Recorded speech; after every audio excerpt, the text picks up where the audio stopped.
Okay guys, so in this video I'm going to show you how to make one of these rotating loaders, like a half moon type of loader. So let's get into it.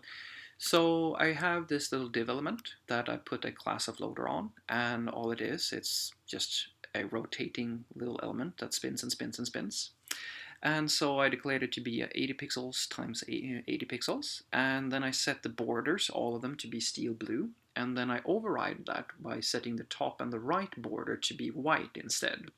And then finally I make my border radius 50% so I get the circle shape, and then I have an animation that I call rotate, and rotate is a fairly simple animation. All it does is that it just uses the transform property to go from 0 degrees rotation to 360 degrees rotation.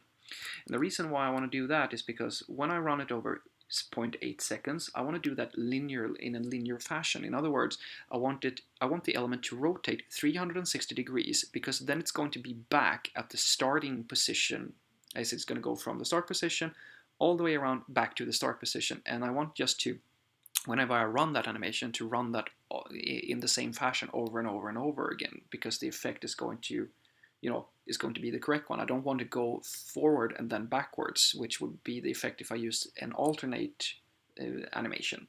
So fine, and then finally I just want to run that in infinitely. I want just the loop count, how many times I'm going to run it is basically going to be forever. So it just can keep on spinning. And basically all of these little stylings here is just adding to this effect, because if I remove the border top and the border right, you see that it's just a circle. It's still spinning, it's just a full circle, and the effect comes from having these borders being basically white. And if I remove these and I remove the border radius, hey, we're just left with a spinning triangle. Because we always have to remember, on the internet, every web page, everything is always a box, even if it looks like a circle. So yeah, this is a very basic way of making a spinning loader. Have a great day.